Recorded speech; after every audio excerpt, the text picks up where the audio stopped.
Alright, so here's the deal. This video will focus around my personal experience, but it'll also work great if you don't have any previous audio gear and you're just looking for some great sounding, extremely comfortable IEMs for either general use, music, but mostly with a little bit of an emphasis on gaming.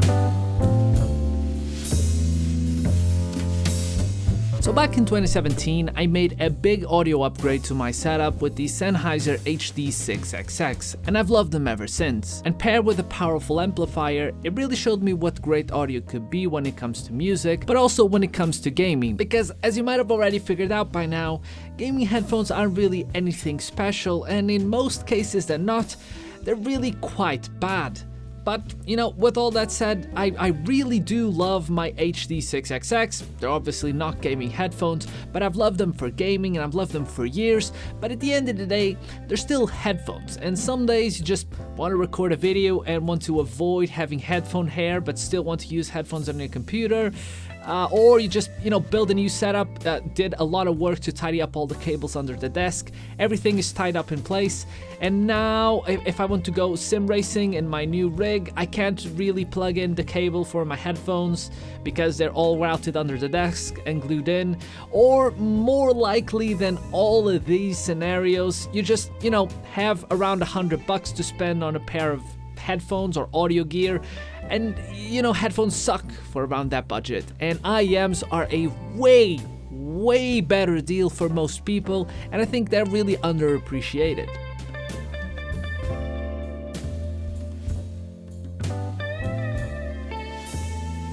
So these are our contenders. For around €80, I bought the Moondrop Arias and the Moondrop Aria Snow Edition, and representing a little bit of a higher budget at around €300, the Sennheiser IE300s. And at the end of this video, I'll let you know exactly which of these three IEMs I intend to use for my day-to-day for the foreseeable future, and hopefully they'll help you out figure out your choice, because, spoiler alert, they all sound really different between them, and this entire search led me to learning a lot more than I anticipated about sound, and I'll try to dial it down and condense it to a more digestible fashion, digestible. I'll make them more digestible. But what makes for great gaming audio? If you ask, gaming headphone manufacturers, they're gonna tell you that a slightly boosted high frequency so that you can pick up on footsteps easier is the key. And since everybody loves some bass, why not slap on some bass boost on there? And at the end of the day, you get, pretty bad sound. And they also usually enjoy just slapping their own brand of virtual surround sound on top to get an enhanced atmospheric pinpoint precision type of sound, but that does much more bad than good for you. What I found really does help is a neutral sounding headphone, or IEM for that matter, that has a little bit of extra clarity on the high frequencies, but nothing crazy. You also want an IEM that's extremely comfortable for long playing sessions, and basically that's it. One thing that I found with my years of using the HD6XX that are open back is open back headphones the ultimate secret for much better sound stage, much better positioning.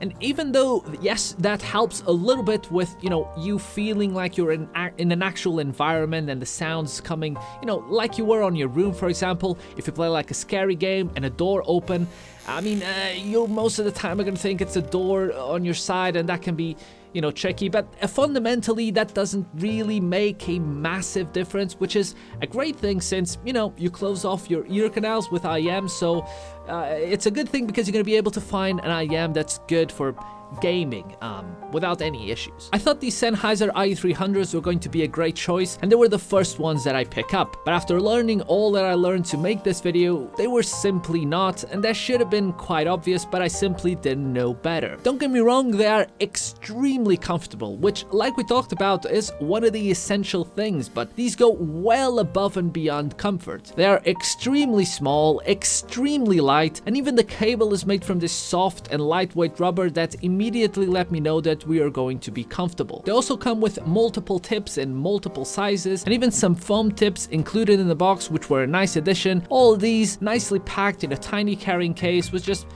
a really nice package. But then there's the sound. It's definitely enjoyable for music, and I think a lot of people will enjoy these straight out of the box, but they are definitely not neutral sounding. For example, in a chaotic situation in game with guns firing, grenades exploding, the bass is incredible. But if someone's sneaking behind you whilst all of this is happening, you'll have a hard time picking that sound cue because of the sheer amount of bass. This bass also tends to not be limited to the low frequency, since it bleeds a little bit into the low to mid frequencies, giving the sound an even more closed off and slightly muffled feel. This pushed me down a rabbit hole of channels like Critical and Joshua Valor and DMS, and it also pushed me to order the Moondrop Arias and the sibling, the Moondrop Aria Snow Edition, and my conclusions have been transformative. Without going into crazy technical detail, you can use Critical's incredible website and his insane roster of measurements to equalize any IEM or headphone to a neutral target curve, effectively solving some imbalances that you might like or might not like about your IEMs. And that brings us to the Moondrop Arias, and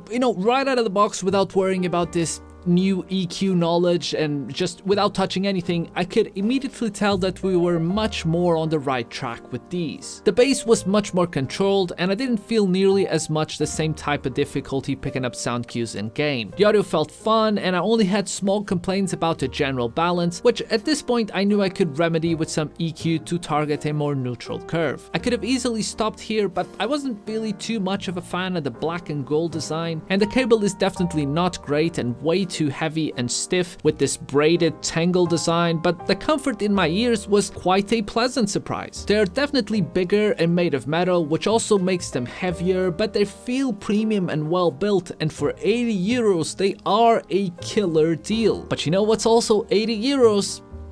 Their sibling, the Aria Snow Edition. They have subjectively better looks with this silver color and the right amount of flash for a person like me, with the engraved snowflake on the side instead of the black and gold of the originals. They're also just as comfortable since they are the exact same shape, but they massively improved the cable with this transparent and lightweight design that perfectly complements the overall silver look. Inside, they have slightly different materials on the driver, and they're also tuned slightly different than the original Arias, since they trade some of the more fun bass with, a little bit of clarity on the top end, which makes them technically clearer sounding that technically can be seen as better for gaming, if only ever so slightly. So with all that said, and as you might have already figured out by now, I'm going to be keeping the Moondrop Aria Snow Edition as, my IEM of choice for, FPS gaming, music, general use, and also when I'm sim racing, but I'm also going to be tweaking a little bit of the sound with a target curve of IEF neutral using Critical's website, but also giving that curve a little bit of a boost on the low end, and, just so that I could get a little bit of the fun that I got with the original Arias out of the box, whilst at the same time keep as much of the clarity that I got with these, and I really enjoyed it. I could make an entire video just going hugely in depth about how to tweak the sound using their website, but I also just it's much better to link all of their channels in the description, and you can learn from the masters instead of settling for the substitute teacher. And I think that's it. I hope you guys enjoyed this video. If you did, and you're new here, you might have considered subscribing to the channel. And but you're here, but it's absolutely nothing to do with IEMs. You're just here for some Feline Action, the first of the year, and the first since I brought my cat Gatsby here to Scotland. Good. I might have something to show you right after this. All right. Bye.